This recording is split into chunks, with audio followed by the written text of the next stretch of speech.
Bueno, vamos a trabajar sobre el capítulo 1 del concepto de ciencia que corresponde al libro Las desventuras del conocimiento científico de Gregorio Klimovsky. Vamos a empezar con esto. Primero la estructura. Esto en una lectura rápida, recuerden que es importante hacerlo. Vamos a ver la estructura de nuestro capítulo de qué es la ciencia, del concepto de ciencia. Y tenemos que nos va a aproximar a la ciencia, el conocimiento y el método científico. Las disciplinas y las teorías científicas. Esto lo vimos nosotros la clase anterior, pero hoy lo vamos a hacer con mayor profundidad. Tiene un subtítulo en el que se trabaja el lenguaje y verdad, la verificación y refutación, la filosofía de la ciencia, epistemología y metodología y los contextos. Es la base para ingresar al mundo de la ciencia. Nosotros para hacerlo recurrimos a otros autores. Fuimos con Marqués, fuimos con Murillo, fuimos con Díaz y Heller y empezamos a trabajar la ciencia desde el lado reflexivo. Acá nos empezamos a meter en los conceptos propios de la ciencia. ¿Qué es la ciencia? ¿Qué es una teoría científica? ¿Qué es la verdad en ciencia? ¿Por qué aparece la verificación y la refutación? ¿Qué es la epistemología? Aunque ya lo hemos trabajado y bastante. ¿Qué son los contextos? Bueno, ya nos metemos en los conceptos propios del pensamiento científico. Comenzamos con la ciencia, conocimiento y método científico.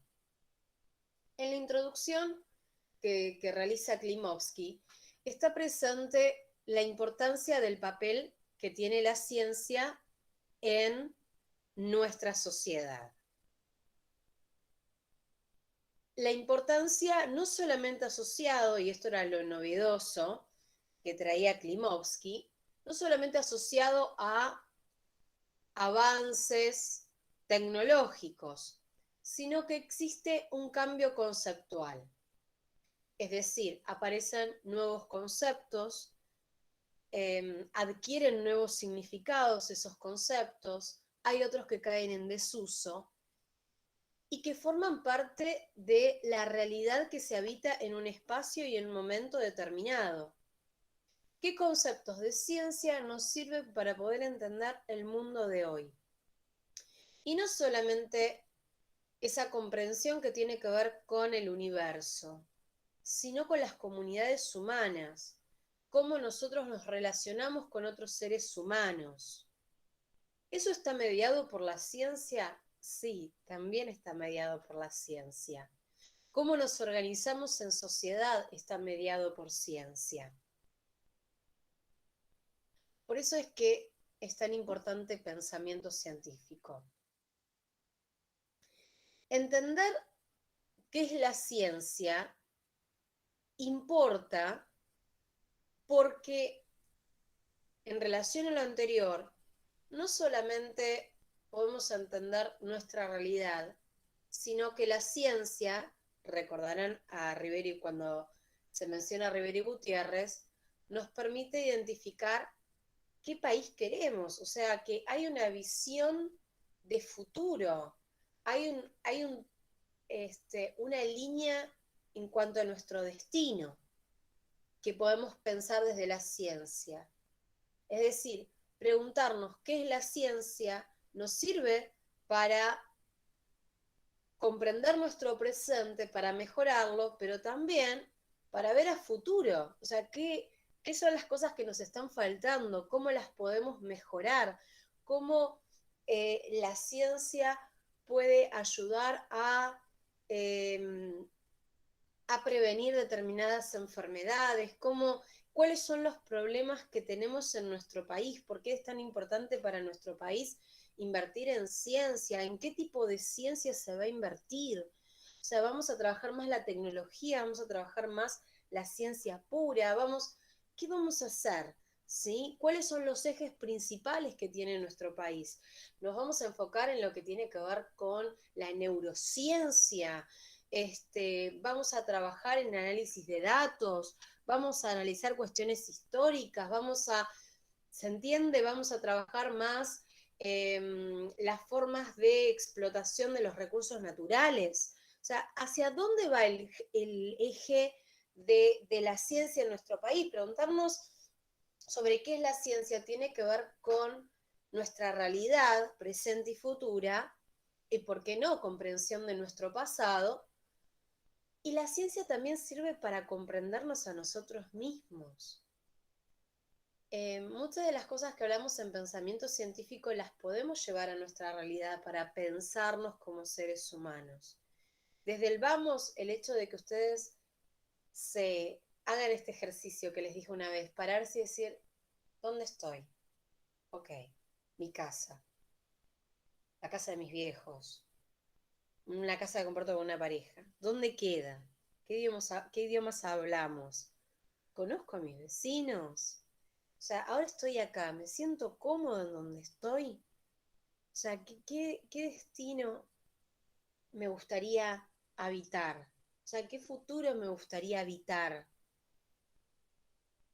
Esto es bien interesante, hay una comprensión, o sea, empezar a tener un pensamiento crítico hacia la ciencia, pero no de la crítica por criticar al otro, no. La crítica tiene que ver con justamente poner en cuestionamiento los pensamientos que yo tengo en el aquí y ahora.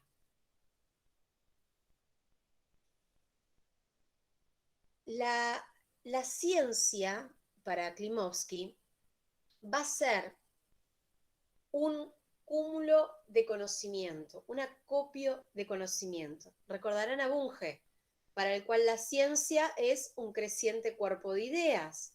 Fíjense cómo está presente esto de el acopio, el crecimiento, acumulación, ¿no? Es decir, que va creciendo. ¿Y qué crece? Ese conocimiento científico. O sea, que se acumula, es acumulable. Para comprender el mundo y para poder modificarlo. El hombre a través de la ciencia ha modificado el mundo. Incluso a través de sus comportamientos ha modificado el mundo. Pero la ciencia sería este cúmulo. La ciencia no solamente es acumulación de conocimiento, creciente cuerpo de ideas. No, eso solo no es ciencia. Sino que la ciencia también tiene que ver con el quehacer de los científicos. La actividad. ¿Qué es lo que hacen? ¿Qué investigan? O sea, no solamente el cúmulo de conocimiento, sino el accionar del científico. Y otra de las cosas bien interesantes, los medios de producción del conocimiento, cómo se genera el conocimiento científico. Se pone en debate cómo se genera ese conocimiento. Lo vamos a ver. ¿Qué métodos se utilizan? ¿Quién invierte en ciencia? ¿En qué tipo de ciencia se invierte? ¿Por qué es tan importante? ¿Se entiende? O sea que la ciencia, recordarán el anterior parcial, conocimiento científico es ciencia, pero ciencia no solamente es conocimiento científico, tiene que ver con el sujeto que investiga, con los métodos que utiliza, para qué lo hace, cómo lo hace. ¿Bien? El tema de qué es el conocimiento científico y cómo se diferencia el conocimiento científico de otros tipos de conocimiento ya está planteado en la antigüedad. Platón consideraba tres exigencias, aunque no terminaron de satisfacerlo, pero Klimovsky lo trae porque sirve para que él desarrolle, ¿no?, su pensamiento sobre el conocimiento científico. Para Platón, existían 3 exigencias para lograr el conocimiento científico. La creencia en la afirmación que se está dando, la verdad de la misma y la prueba. Estas son las 3 que ya les expliqué en la clase pasada. La creencia, la verdad y la prueba. Pero, ¿esto se da en la actualidad?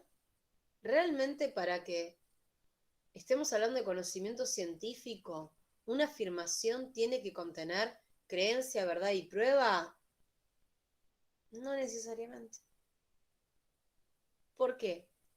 Porque va a haber científicos que lleguen a hipótesis y no necesariamente con el ejemplo que él da del científico y la teoría cuántica, llegar a una hipótesis y no creer en la misma. Es más, decir, bueno, que la pongan a prueba. Y luego terminar ganando el premio Nobel. Pero él no creyó en la hipótesis. No se trataba de creencia. Él llegó a eso, pero no estaba muy seguro. No obstante, obtuvo el mayor reconocimiento de la actividad científica. O sea que la creencia ahora en la actualidad no sería una exigencia para decir, bueno, es conocimiento científico. La verdad, también vamos a ver que se pone a prueba. Porque, ¿qué es la verdad? Ya le vamos a dedicar, Klimovsky le dedica todo un apartado a la verdad. Así que vamos a ir a la verdad, porque es bastante complejo. Pero lo que nos quedaría para decir que el conocimiento es conocimiento científico es la prueba. Aunque no todo se puede probar. Así que así estamos país. Platón dice creencia, verdad y prueba para condiciones, exigencias necesarias para hablar de conocimiento científico, pero ¿qué sucede en la realidad?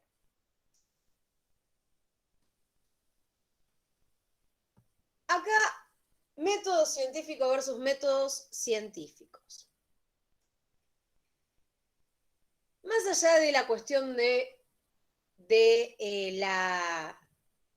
la verdad, la creencia del método, lo que nos termina quedando es la prueba, aunque pondría paréntesis en el tema de prueba. ¿Por qué la prueba? Porque más allá de que yo crea y de la verdad que se va a poner en cuestionamiento, el conocimiento es conocimiento científico. ¿Por qué? Porque se obtiene a partir del método. El conocimiento cotidiano no se obtiene a partir del método, el conocimiento científico sí.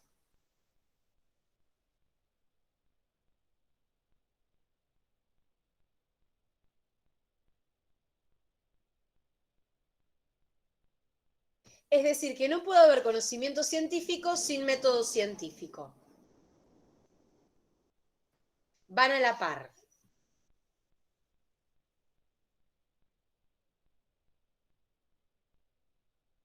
El método me permite obtener conocimiento científico, el conocimiento científico es resultado del método científico y ambos corresponden al área de la ciencia.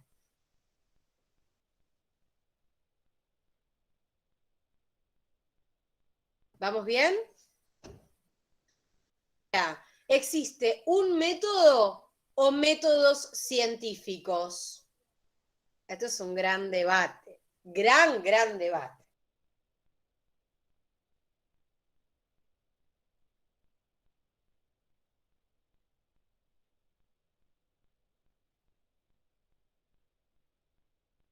Profe, estás muteada.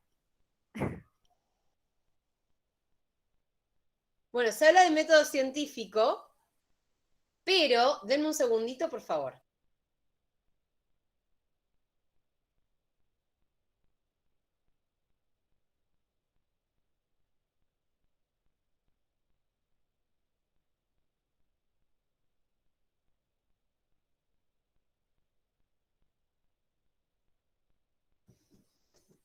Ahora sí. Entonces, generalmente van a encontrar en los textos que se habla de método científico. de manera singular. No se habla de métodos científicos. Cuando se habla de métodos científicos es en realidad como crítica al método científico. Porque el método científico suele, cuando se usa en singular, suele estar asociado al método proveniente de las ciencias naturales, al método inductivo, a lo que es la experimentación, a lo que es la observación. Pero esa no es la única forma de lograr llegar a la realidad. No es la única. Por eso, por ejemplo, desde el ala de las ciencias sociales, se va a ser muy crítico con el uso de un solo método. Las ciencias sociales van a criticar al método inductivo. Y van a decir, bueno, hay otras formas de acceder a la realidad. Y ahí aparecen métodos como el método crítico, el método hipotético deductivo. Bien, aparecen ¿para qué? Para decir el método de la lógica de la situación, para decir, ojo, me parece que eso corresponde a esa disciplina, pero hay otras que manejan otros métodos. Aunque es verdad que el método inductivo es bastante atacado porque es el más famoso. Es el que lleva su fama, y la fama cuesta también, ¿no? Entonces es el más criticado. Lo nombro porque está asociado también al texto de Rivera y Gutiérrez, cuando trabaja en toda la parte de positivismo, se van a dar cuenta, ahí se trabaja el método inductivo, que es el que tiene que ver con la experimentación. ¿Por qué se utiliza este método proveniente de las ciencias naturales y se considera como el método científico? Básicamente porque se cree que es el que más se acerca a la realidad. A través de la observación y experimentación es donde más nos acercamos. Pero ¿qué ocurre? Van a decir críticos del método científico, y al método científico le dicen, guarda, hay otros métodos, le van a decir, bueno, desde las ciencias sociales uno no puede experimentar tanto para saber las consecuencias que tiene. ¿Se entiende? O incluso en las ciencias sociales uno tiene determinados fenómenos que tienen características en ese momento determinado, porque estamos trabajando con lo vivo, ¿sí? Estamos trabajando con el ser humano que puede tener comportamientos que sean, que se sepa, ¿no? Se sepa cómo va a actuar, pero hay otros que no sabemos cómo va a actuar el ser humano ante determinada situación. Entonces, la conducta del ser humano no se puede controlar como podríamos controlarlo dentro de un laboratorio, ¿no? Entonces, ahí es donde las ciencias sociales y desde otras ciencias empiezan a criticar al método científico, entendido como método científico igual al método inductivo. Porque le dicen, ojo, hay otros métodos. Por eso está en llanto el de la foto. Otro de los conceptos que me parece bien interesante de Klimovsky es el de teoría científica. ¿Qué es una teoría científica? Porque lo hemos nombrado desde un principio, pero ¿de qué se trata? Bueno, es un conjunto de conjeturas simples o complejas acerca de cómo se comporta algún sector de la realidad.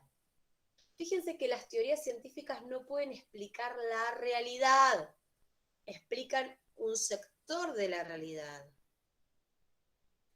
E incluso pueden explicar un sector de la realidad en un momento y tiempo determinado. Y luego, para otras realidades, no servir esas teorías y que aparezcan otras, o que se complejicen las que ya están. Pero una teoría me puede explicar, ¿por qué yo utilizo la teoría? Porque la teoría me puede explicar cómo es el comportamiento, ¿sí? Cómo se da una situación en un determinado tiempo, para que yo la pueda entender. ¿por qué ocurre lo que ocurre? ¿No? ¿Qué es lo que está pasando? Bueno, me apoyo en teorías. ¿Y por qué me apoyo en teorías? Porque es una forma de aliviar mi incertidumbre. Antes la incertidumbre, recuerden en los estadios de la evolución del pensamiento del ser humano, nosotros teníamos la religión. O sea, la religión nos ayudaba con la incertidumbre del estar vivos, de poder entender esa realidad. Incluso hasta el día de hoy, muchos siguen utilizando la religión para poder explicar cosas que la ciencia no puede explicar, para saber qué ocurre una vez que nos morimos, ¿no? Ya sea que reencarnamos, vamos al cielo, purgatorio, infierno, o... ¿Bien? O sea, ¿qué es lo que ocurre si vamos a ser parte del universo, el alma, y que... Para eso también sigue estando la religión. Pero hay otros aspectos donde aparece la ciencia. Hay otros aspectos donde aparece la ciencia para poder entender esa realidad, para poder ordenarnos. Pero es en un determinado sector de la realidad, porque eso también depende de las disciplinas que existan, ¿no? O sea, la teoría que viene de las ciencias sociales, específicamente de la ciencia política, no va a ser la misma que la sociología, no va a ser la misma que maneje la economía, que maneje la enfermería, que maneje la arquitectura, que... Por eso, cada uno tiene sus teorías. Pero es este cuerpo de conjeturas, simples o complejas, que me permiten entender el comportamiento de un sector de la realidad en un momento y espacio determinado. ¿Para qué se construyen teorías? Para poder explicar aquello que nos intriga. Para explicar, para resolver problemas, para poder responder a preguntas sobre la naturaleza o la sociedad. La explicación, la resolución y la respuesta están en lo que es la teoría. Y es la unidad de análisis fundamental del pensamiento científico, porque yo analizo a partir de teorías. Piel de gallina. Yo analizo a partir de teorías. El científico, cuando va a la realidad, no va desnudo a la realidad, sino que, ¿por qué va a la realidad? Porque ya hay teorías presentes. O sea, hay científicos que estuvieron trabajando el tema que a él le interesa, o por lo menos se acercaron. Por eso es importante que en una investigación, no es en la investigación yo investigo porque yo no lo sé. No, porque no lo sabe la ciencia en la que te encontrás. Por eso es la unidad de análisis fundamental.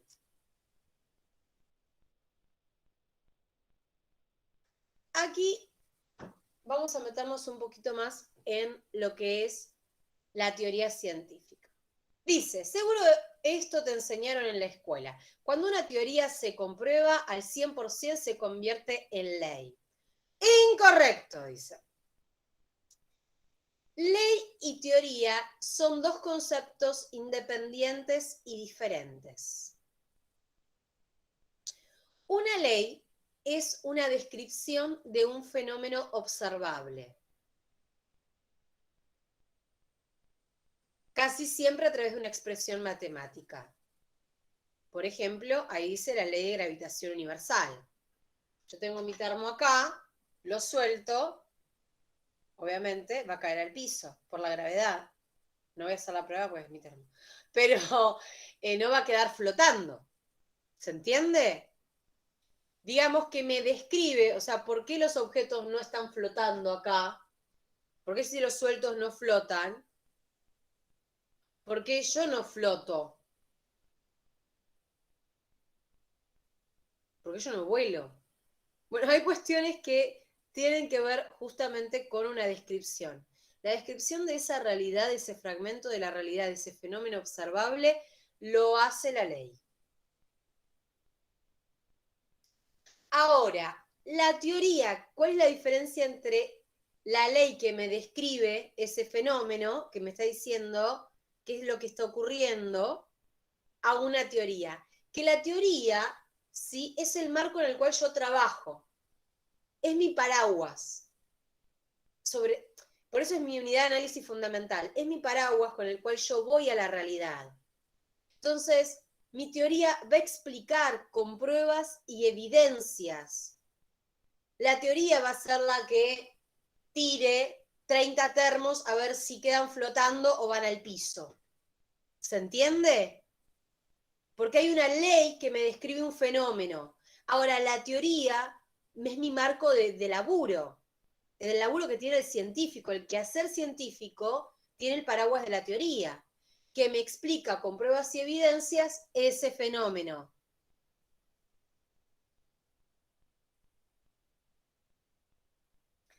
Es decir, que la ley de gravitación universal se complementa con la teoría de la relatividad.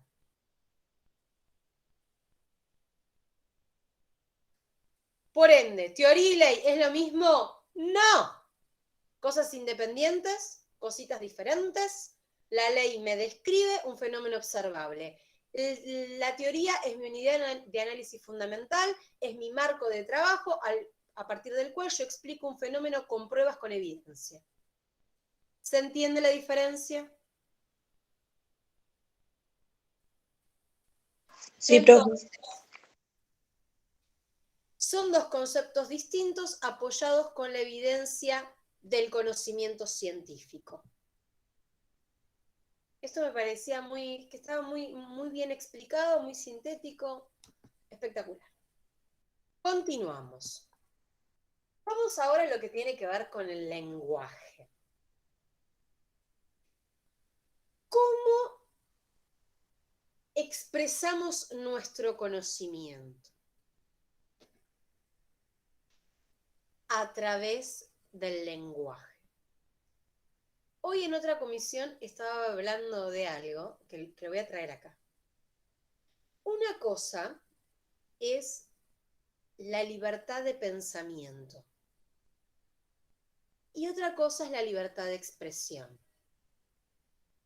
Nosotros podemos pensar en lo que queramos, en lo que queramos. ¿Qué garantiza que una persona diga lo que piensa? Que sepamos que esa persona está diciendo lo que piensa. Nada. Porque una persona puede en el lenguaje decir algo y no estar pensando eso, no estar de acuerdo con lo que está diciendo, decir cosas que no piensa o decir lo que piensa. Pero si lo que dice es lo que piensa, o si lo que dice no se corresponde con lo que piensa, nunca lo vamos a saber. Por eso la libertad que tenemos de pensamiento. Y nadie puede garantizar que lo que se está diciendo efectivamente lo que se pensó, lo que se siente, lo que se cree. ¿Bien?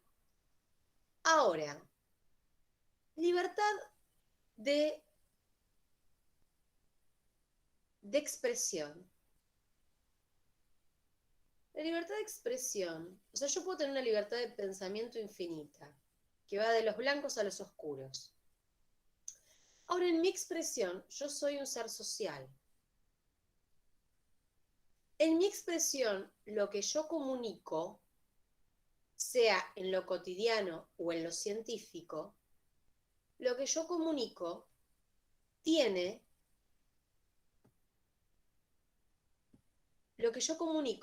tiene, sí, una respuesta.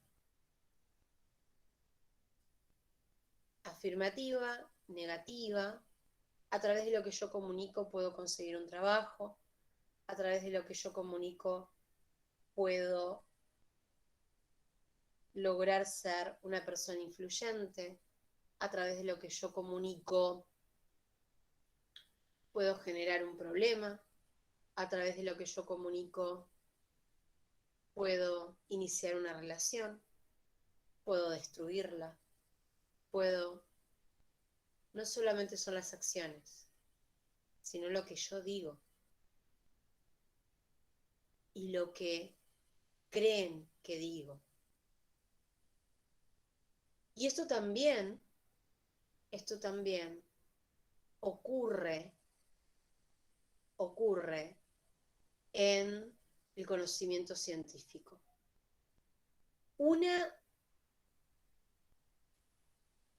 ¿Cómo se expresa el conocimiento científico? El conocimiento científico se expresa a través de una afirmación. Yo afirmo algo. Nos vamos a dar cuenta, bueno, en realidad lo dijo Klimovsky, no es necesario creer en lo que yo estoy afirmando, pero yo lo estoy afirmando. A través de las afirmaciones se expresa el conocimiento científico.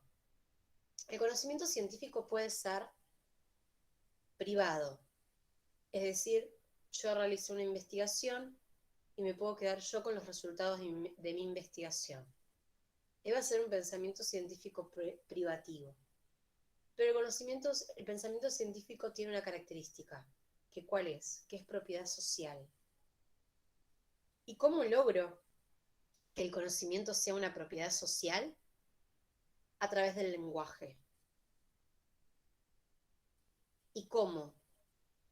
Por ejemplo, cuando escucho conferencias, a través de una clase, lo que estamos teniendo ahora, a través de papers, de textos, de artículos, así en los congresos se divulga el conocimiento científico.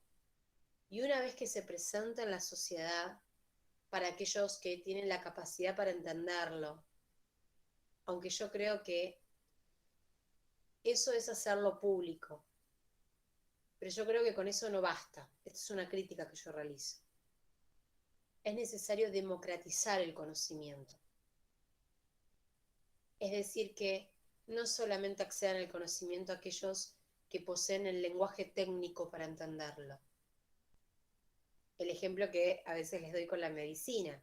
Yo puedo tener una carrera universitaria que sea de arquitectura, por ejemplo, y que un médico no entienda cuando yo le hablo, o que un médico no se entienda con un ingeniero, y por más que todos hicieron carreras universitarias.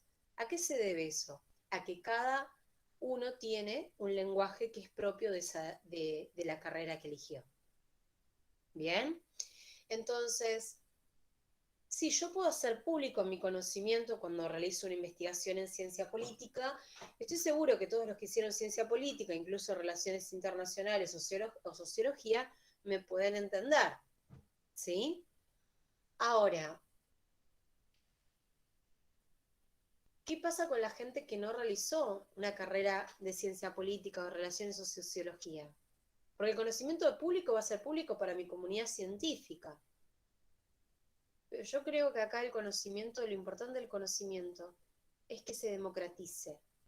Cosa que cualquiera que no tenga las herramientas para poder entender en la complejidad en la que estoy hablando, cuando hablo de manera compleja, cuando utilizo conceptos que hacen técnicos, lo pueda entender. Ahí yo realmente, como crítica de esto, creo que es propiedad social el conocimiento. Porque logré que otros lo entiendan. Logré que otros lo hagan propio, lo aprehendan. Entonces, continuamos. ¿Vamos bien hasta acá? Sí. Genial. Vamos a trabajar sobre lo que es el lenguaje y la verdad. En ciencia, la verdad y la falsedad se aplican a las afirmaciones o también denominados enunciados, pero no a los términos. Es decir, el cielo es celeste. Es una afirmación. Yo la puedo poner en cuestionamiento a ver si es verdadero o es falso. Pero no se pone en cuestionamiento el concepto cielo y no se pone en cuestionamiento el concepto celeste. Estos son términos, son conceptos que forman parte de un enunciado. La falsedad o la verdad está sobre las afirmaciones o también denominados enunciados, no sobre los términos, no sobre los conceptos. ¿Esto está claro? Para que un enunciado, ¿quién es el que está hablando? ¿Saben quién es el que está hablando ahí? Muy monona. El que está hablando ahí es Platón. Entonces, para que un enunciado decía dentro de sus 3 exigencias, recuerden, la prueba, la verdad y la creencia, decía, para que un enunciado exprese conocimiento, debe ser verdadero. ¿Será realmente así? ¿Que para que exprese conocimiento científico debe ser verdadero? Esperen, porque esto es... Vamos de a poco. Una teoría científica puede expresar conocimiento. Y la verdad puede expresar conocimiento científico. Y la verdad no estar suficientemente probada.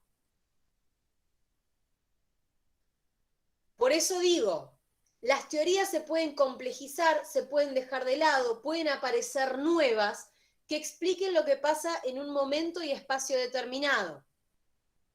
O sea, expresan conocimiento, sí, es la unidad de análisis fundamental del pensamiento científico. Me permiten acercarme a esa realidad y que yo entienda cómo se comportan esos actores, qué es lo que está sucediendo. No es que, repito, no voy desnudo a la realidad, voy con el paraguas, ¿sí?, de la práctica del quehacer científico que me lo otorga la teoría. La teoría es mi marco de trabajo. O sea, ¿se puede expresar conocimiento? Obvio. Me explican una parte de esa realidad. Pero, ¿expresan verdad? No. No pueden no estar suficientemente probadas. Pero, sin embargo, servir, aunque no estén suficientemente probadas. La realidad es tan dinámica, ¿se entiende? Y el dinamismo hace que se pueda alguna vez terminar de probar. ¿Bien? Entonces, expresa conocimiento, sí, pero su verdad no está suficientemente probada. Así que Platón, con esto te estamos diciendo que no necesariamente cuando se expresa el conocimiento está expresando verdad. Entonces, la pregunta clave, ¿qué es la verdad? Bueno, no es sencillito. No. Hay muchas acepciones de lo que es la verdad. Vamos a empezar por la primera. La primera alude a la correspondencia, es decir, la relación, el vínculo, cómo se corresponde la estructura que atribuimos a la realidad, aquel fragmento de la realidad o lo que nosotros consideramos como realidad, en nuestro pensamiento y lo que realmente existe en el universo. Es la relación, cómo se corresponden mi estructura de lo que yo creo que es la realidad con la realidad misma. Si coincide, ahí hay verdad. Es la correspondencia. Hay otra verdad que está ligada, otra acepción en realidad de verdad, que está ligada a la idea de conocimiento. Por ejemplo, en una discusión decimos, esto es verdad. Esto es verdadero. ¿Para qué? Para significar que eso está probado. O sea, ligamos la verdad a la idea de conocimiento. Si nosotros decimos esto es verdad, es porque está probado. Hay una tercera, y no última, pero una tercera por ahora. Es la creencia. Verdad asociada a la creencia. Es tu verdad, no es mi verdad. Está tu verdad, la verdad y mi verdad. Verdad asociada a creencia, no asociada a que está algo probado. Y no asociado a que mi imagen corresponde a esa realidad y por eso te estoy diciendo que es verdadero, sino es que yo lo creo.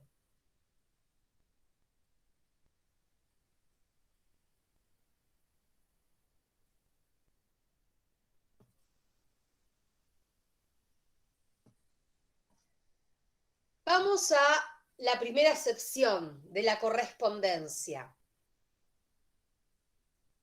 Esta acepción es el concepto aristotélico de verdad. Miren qué mono, ¿no? El concepto aristotélico de verdad. La única verdad es la realidad. No es de Perón. No es de Perón. La única verdad es la realidad, nos dice Aristóteles.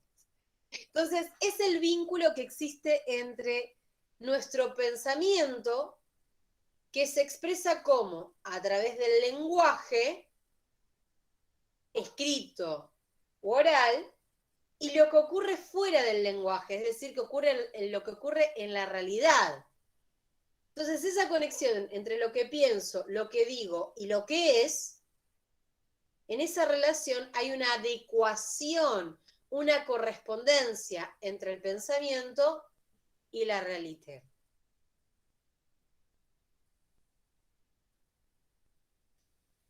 Pero acá tenemos otra acepción de verdad, porque las ciencias formales, que como ejemplos vimos a la matemática y la lógica, no se comprueban en la realidad. Responden a qué es la verdad de sus enunciados. La verdad de sus enunciados responden al sistema lógico. Las ciencias formales, para decir que su enunciado es verdadero, se tiene que derivar del sistema lógico que esté utilizando. En cambio, para hablar de coherencia en las ciencias fácticas, que comprenden a las ciencias sociales y a las ciencias naturales, no alcanza con hablar de la coherencia de sus enunciados, no. Necesitan ir a la realidad. Entonces, acá la verdad es otra acepción, corresponde al sistema lógico dentro de las ciencias formales. ¿Vamos bien hasta acá? Sí, sí. Perfecto.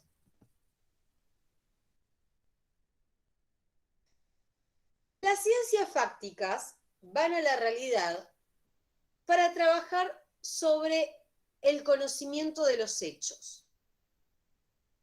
Ahora bien, ¿qué son los hechos? Esta es otra palabra que se ha mencionado bastante como la de teoría científica. Bueno, le vamos a poner un poquitito de luz a esta palabra, hecho. ¿Qué es un hecho? Un hecho es la manera en que las cosas o entidades se configuran en la realidad, en instantes y lugares determinados.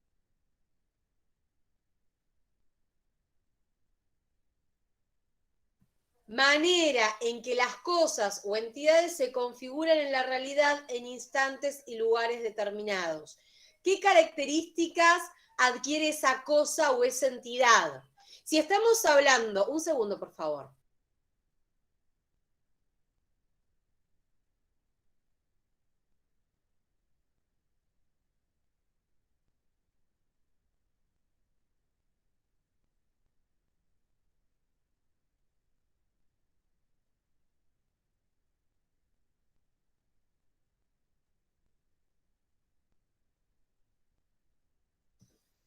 Bien. Si estamos hablando de un hecho, reitero, es la manera en que las cosas o entidades se configuran. Es decir, qué características adquieren en la realidad, en un espacio y en un momento determinado. Podemos tener hechos singulares o hechos generales. Un hecho singular es cuando, por ejemplo, yo pongo el foco en el color. El cielo es azul. Ese es un hecho. Bien, estoy hablando de la característica de un objeto. Dos, una característica en este caso de la realidad, ¿no? Mi realidad es el cielo, yo veo el cielo, que el cielo es azul. Ok, eso es un hecho singular. Cuando dos o tres objetos poseen determinado vínculo entre sí, es un hecho que manzana, pera, sandía son frutas. Hay características que hacen que yo las incluya dentro de un mismo grupo. Estoy dando ejemplos muy llanos como para que se entienda. Un hecho general es cuando yo tengo una regularidad en acontecimiento de cierta naturaleza. Por ejemplo, yo puedo recurrir a los hechos en la época de la independencia, que no solamente se dio en Argentina, sino en toda América Latina. Es más, Argentina no estaba ni figuraba como tal, ¿no? Sino en todo lo que es el territorio de América Latina. Entonces, este hecho son las características que adquieren las cosas o entidades, movimientos, en un momento y espacio determinado. Cuando una afirmación o un enunciado que se refiere a la realidad resulta verdadera, es porque describe un posible estado de cosas que en efecto es un hecho. Es decir, recuerden que estoy en la visión aristotélica de verdad, para el cual pensamiento, lenguaje, realidad tienen que tener adecuación, correspondencia. Desde esta visión, lo que yo afirmo, lo que yo enuncio, es verdadero en cuanto a que se refiere a una realidad, ¿sí? Y esa realidad describe un estado de cosas. Cuando eso ocurre, estoy hablando de un hecho, el hecho de esa realidad. ¿Me siguieron hasta acá? ¿Se entendió? Sí, profe. Perfecto. Continuamos entonces. ¡Alarma! ¡Alarma! La noción aristotélica de verdad no tiene ingrediente alguno vinculado con el conocimiento. ¿Qué? La noción aristotélica de verdad, esto de que la única verdad es la realidad, donde hay correspondencia entre lo que pienso, el lenguaje y los hechos, este procedimiento no tiene ingrediente alguno vinculado con el conocimiento. Recuerden que vimos hasta el momento 4 acepciones de verdad. Hay una acepción que está vinculada al conocimiento. Parece que la aristotélica no.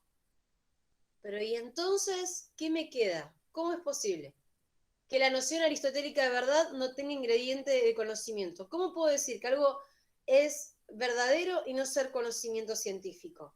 Ojo, que en la teoría científica yo puedo estar anunciando, puedo estar afirmando, y lo que anuncio no estar necesariamente comprobado, totalmente comprobado. Con lo cual, sí, ahí no tiene verdad.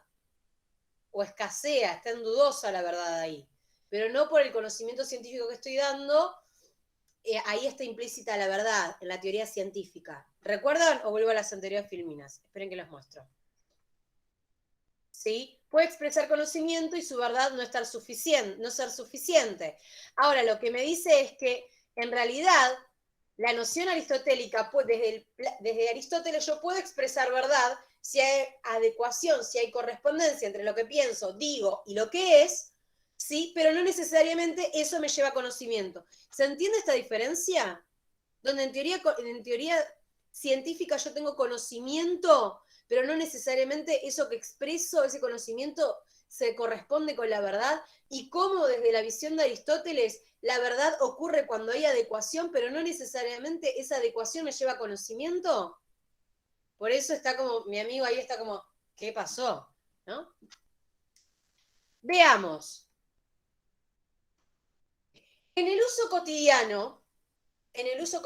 cotidiano, verdadero es igual a lo que yo conozco como que es la verdad, lo que es verdadero. Yo cuando hablo de verdadero creo que las cosas están probadas. En lo verdadero, en el uso cotidiano, pasa por la creencia.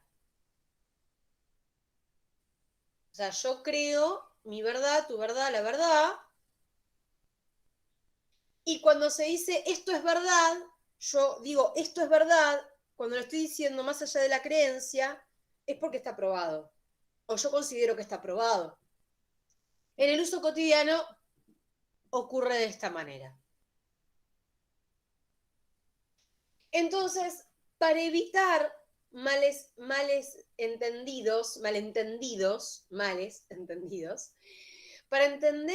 para evitarla y para poder separar el saber cotidiano del saber científico, el conocimiento cotidiano del conocimiento científico y cómo uno llega a la verdad y el otro, Klimovsky recurre a palabras más adecuadas que hablar de verdad o falsedad de un enunciado. Entonces, para poder hacer esta separación entre el conocimiento cotidiano y el conocimiento científico y trabajar más en el lado del conocimiento científico, se deja de lado lo que es verdad o falsedad de un enunciado y se reemplaza por otras opciones. Vamos a ver qué opciones se tienen aquí. Pueden observar que existen diferentes tres círculos. Bien, existen ahí tres círculos. En vez de hablar de verdad o de falsedad, hay un primer círculo que habla de verificación y refutación. Otro círculo que habla de confirmación y disconfirmación. Y un último de corroboración. Fíjense que hablar de verdad es muy complejo. Y para evitar esta situación de malentendidos, Klimovsky dice, vamos a recurrir a palabras adecuadas. Vamos a empezar por el primer círculo, el de la verificación y el de la refutación. A ver qué es lo que pasa efectivamente en ese espacio como tal. Entonces, ¿cómo yo puedo verificar, cómo yo puedo refutar? Es muy simple. Se puede hacer a través de la experiencia.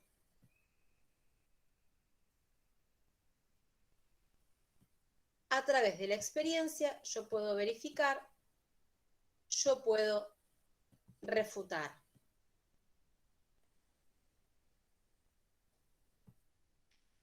Denme un segundito, por favor.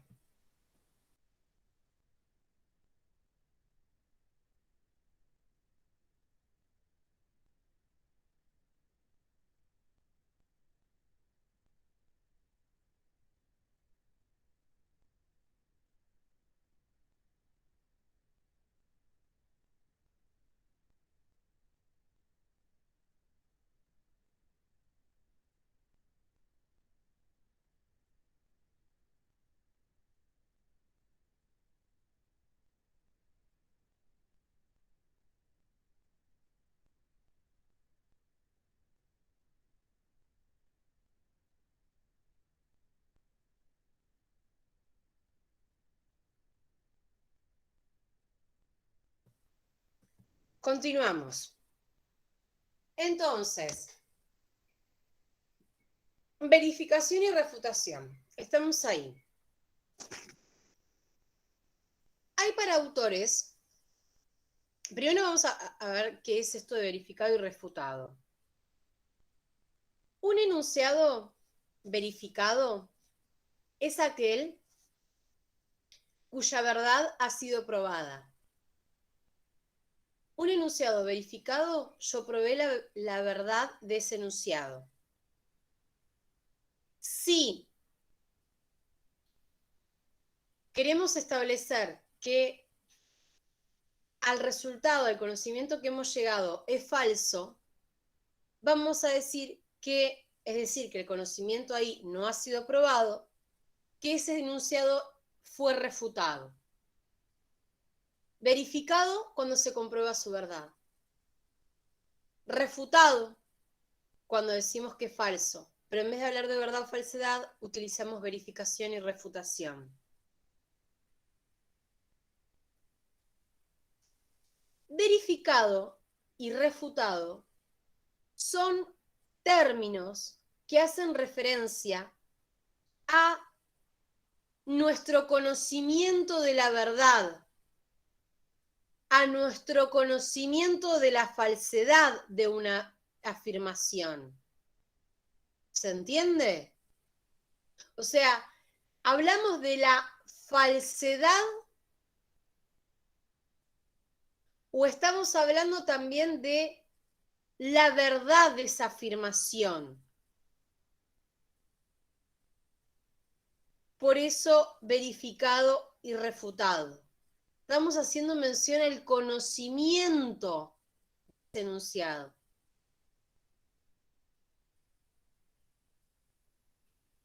Puede ser, si una afirmación está verificada, entonces es verdadera.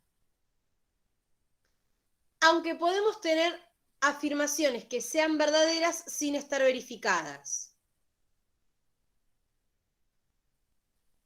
Es decir, yo puedo afirmar, guarda con el término afirmación, afirmar es denunciar. Yo puedo afirmar, puedo enunciar. Puedo decir que algo es verdadero, puedo considerarlo verdadero, pero por eso volvemos a las otras acepciones. Lo que yo digo, asociado a mi pensamiento y la realidad, puedo decir, acá está la verdad. Pero no necesariamente estamos hablando de la verdad del conocimiento.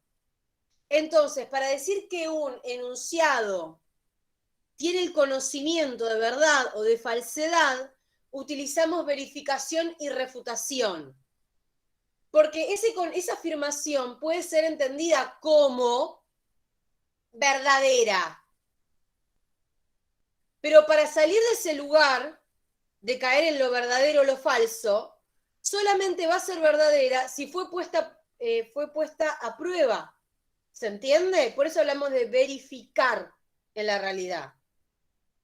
Y de refutar es porque lo probamos y nos dimos cuenta que no había coincidencia. Por más que la idea que yo tenía, lo que yo veía y cómo lo decía coincidía.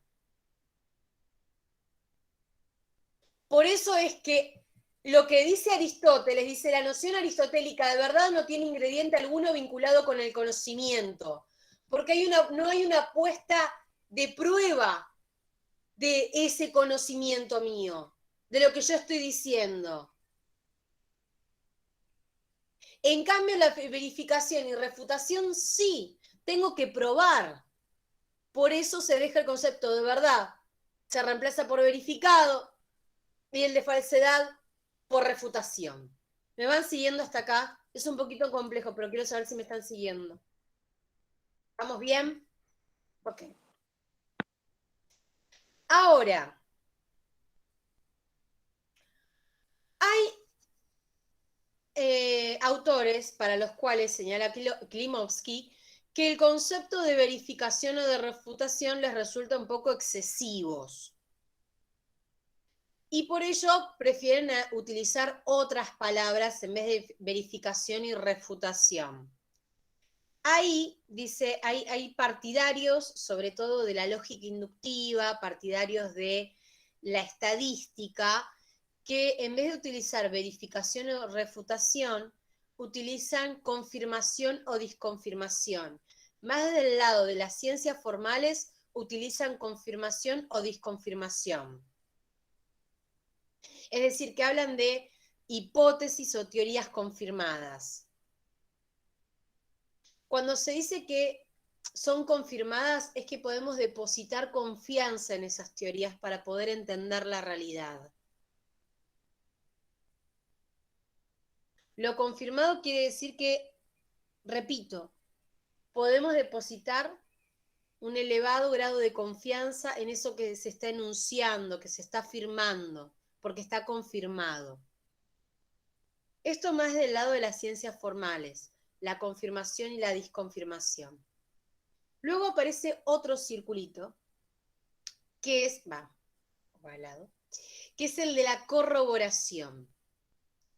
Este concepto es utilizado por Popper. Popper no tiene simpatía por el inductivismo que podemos asociar al primero, que es el de verificación y refutación. Popper no tiene simpatía por los estadísticos, que es el segundo, que es confirmación y disconfirmación. Pero no se queda en la queja Popper. Y lo que va a hacer es utilizar un nuevo método, un nuevo concepto, que es el concepto de corroboración. ¿Para qué se utiliza el concepto de corroboración? Para indicar que una afirmación o teoría ha resistido con éxito todos los intentos para tratar de derribarla. O sea, ¿qué significa que esa teoría sea corroborada? ¿Qué es la corroboración? Que esa afirmación o teoría está resistiendo todos los intentos que están apareciendo para que se derribe. Hasta el momento está siendo corroborada. La corroboración no supone asignar probabilidades, como señala Klimovsky, a la creencia o a la teoría, ni depositar en ella grados de confianza, como en la confirmación y disconfirmación van a estar asociadas a los grados de confianza. Es decir, cuando yo tengo una teoría o un enunciado que yo confirme, ¿sí? Esa confirmación de ese enunciado significa que tiene un alto grado de confianza. O sea, yo me puedo apoyar en ese enunciado, me puedo apoyar en esa teoría, porque está confirmada. Eso es el lado de los estadísticos, tiene que ver con la confianza en eso que se enuncia. La verificación y refutación tiene que ver con la puesta en prueba, con la realidad. Y la corroboración tiene que ver con el hecho de no haber fracasado al intento de descartarlas. O sea, se corrobora ¿por qué? Porque todavía todo lo que se está haciendo para tirarla no sirve, sigue estando ahí firme. ¿Pero existe algún término diferente como discorroboración? No, es uno solo, corroboración. Es decir, que mi teoría, mi enunciado, resiste por ahora, resiste a todos los intentos que se están presentando para que caiga ese enunciado. Está resistiendo. Por ahora está siendo corroborado. Pero esto no es eterno, ¿no?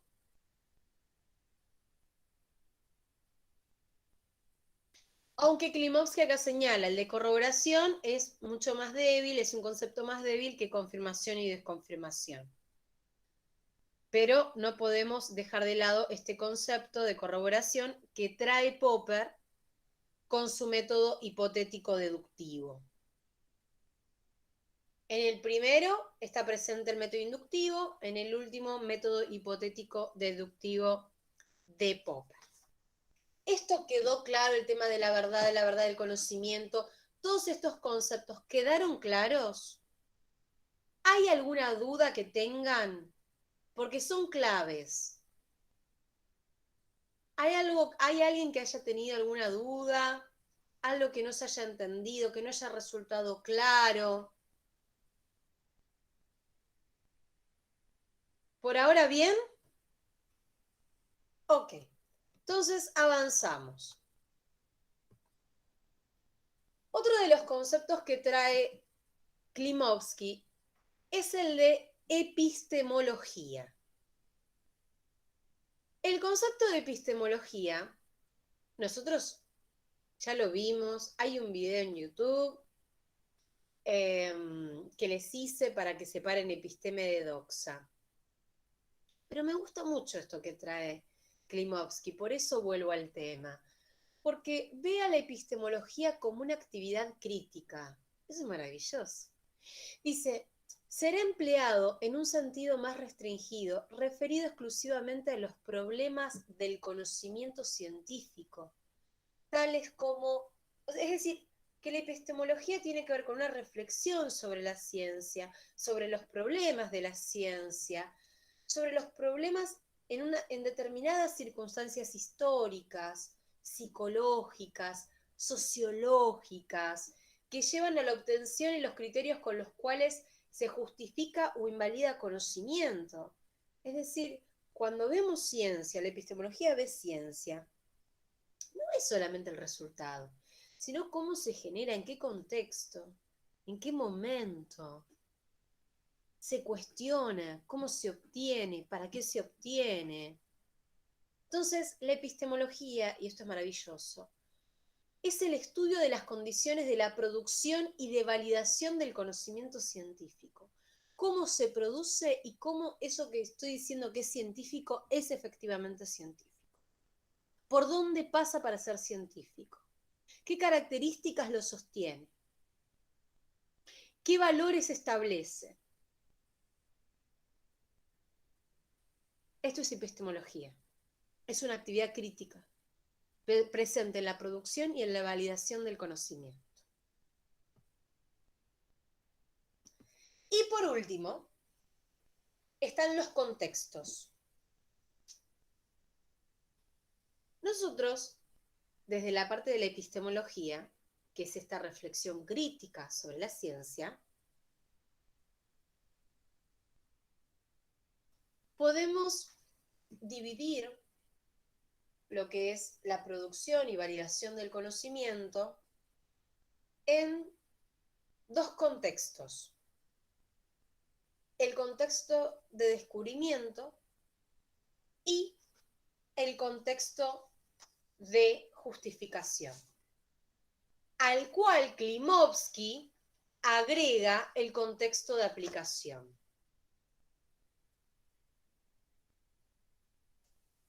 Reichenbach va a distinguir dos contextos, que son los dos primeros que ven ahí.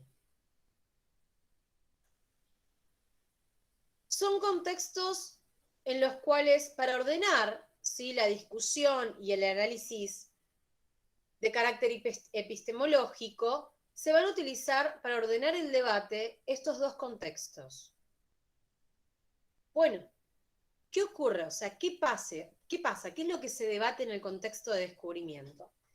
En ese contexto, desde la epistemología, digamos, la reflexión epistemológica se ordena en estos contextos. Y en el primero, ¿qué es lo que uno tiene? Uno acá puede empezar a preguntarse cómo se produce, digamos, en ese contexto de descubrimiento, ¿cuáles fueron las circunstancias personales, psicológicas, sociológicas, económicas, políticas, tecnológicas, que justamente tuvieron intervención en la gestación del descubrimiento? Sujeto de conocimiento, ¿sujeto a dónde? ¿Recuerdan esto? ¿Cuáles son los intereses que lo mueven a descubrir? Cuando el científico va hacia el objeto de estudio, ¿va totalmente desnudo a ese objeto de estudio? ¿O lleva consigo sus intereses, sus emociones? Desde el momento en que lo elige el objeto de estudio, ¿no está presente ahí el interés del investigador? ¿O en realidad el interés del investigador viene por algún motivo económico, porque lo tiene que hacer? ¿Qué es lo que lo motiva a investigar? ¿Sí? ¿Desde qué disciplina investiga? Por eso piensa en lo psicológico, en lo sociológico, en lo político, en lo económico, en lo tecnológico. Es todo lo que hace a cómo se descubre. ¿no? En el descubrimiento. Y luego hay otro contexto que es bastante interesante, que es el contexto de justificación. Este contexto es el contexto de validación. Así como uno de producción, bueno, este es el de validación. ¿Cómo se valida el conocimiento en el de justificación? Es decir, ¿cómo saber si el descubrimiento realizado es auténtico o no? ¿Cómo saber si es verdadero o falso? ¿Cómo saber si es verificado, si está refutado? ¿Cómo saber si se trata de realmente de conocimiento científico? Es decir, que todo el debate que existe en torno a esto, al método, ¿qué método, cuál es el método que me llega más, que me permite a mí llegar más a la realidad? ¿El método inductivo? ¿Hay uno solo? ¿Hay varios métodos? ¿El método hipotético deductivo? ¿Sí? ¿El método de la lógica de la situación? El modelo epistemológico marxista, ¿desde dónde? No, acá hay una justificación, ¿cuál es el mejor para llegar? Por eso digo, los contextos permiten ordenar todo el debate. Recuerden lo que venimos hablando desde inicios de clase, todos los debates que hay en torno a la ciencia, cómo accedo al conocimiento, qué es la normalidad, lo natural, cómo se instala, ¿sí? Cómo se logra lo normalizado, ¿sí? Todos estos conceptos hacen a que sea necesario poner un orden. Entonces, una cosa es el descubrimiento, es el sujeto A, lo que investiga. La justificación, bueno, pero lo que investiga es válido. ¿Cómo lo hace? ¿Qué utiliza? Acá está el contexto de justificación es bien de racionalidad científica. ¿Qué medios voy a utilizar? Pero a esto, Klimovsky agrega el contexto de aplicación.